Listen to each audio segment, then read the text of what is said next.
Senator Grassley. Dr. Holmes, crisis, particularly triggering the loss of market confidence because of the national debt. So you urge fiscal responsibility. Do you believe excessive federal spending or climate change is a greater economic concern for our committee to address? At this moment, I believe the fiscal concerns are more important and more urgent. I think I will take issue with a couple of things that Senator Whitehouse said, if I may. I think there is no question climate change is incredibly disruptive. It's costly.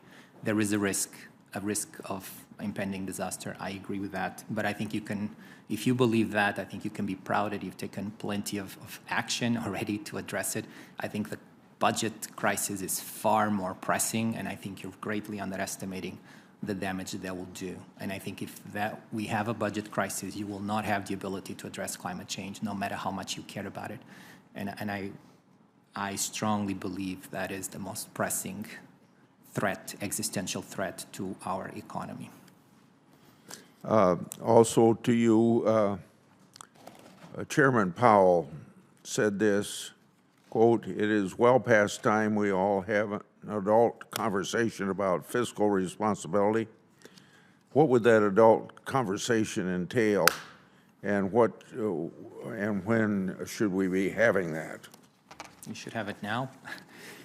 I'm not an expert in Washington's way of doing business, but I can understand the pain of the sort of adjustment that I'm asking for. I realize both parties, both of you have to come together and have some sort of agreement. I just think that's the reality of it. But there's no question, you look at the trend lines, the growth of entitlements is unsustainable. I think certainly the tax revenues could go up a couple of points. I think there's room for that.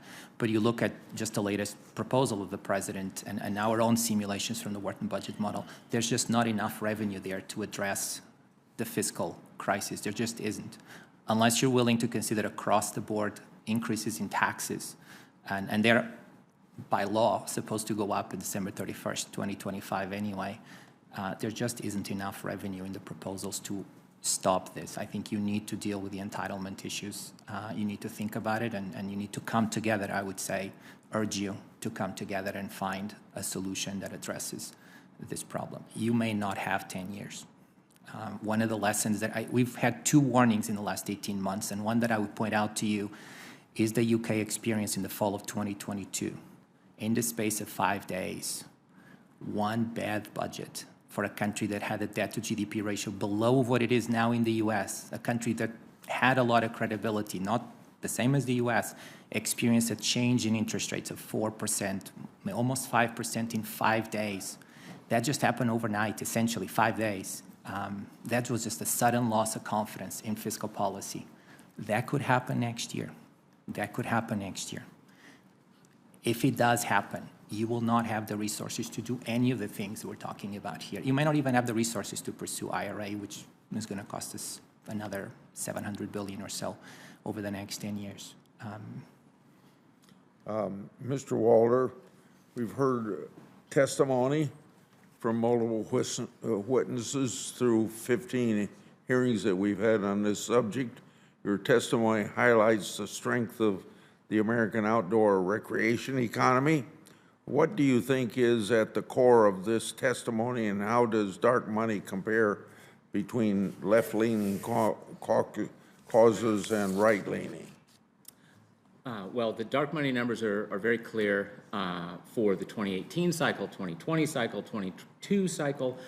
In all cases, the left and the Democratic Party did far better. And Open Secrets, which is the best source on this sort of thing and is not a conservative source, just recently published preliminary numbers for the 24 cycle, which continue to show left-wing Democrat dominance in dark money. I'll submit my other questions for answer in writing. Great. Thank you very much.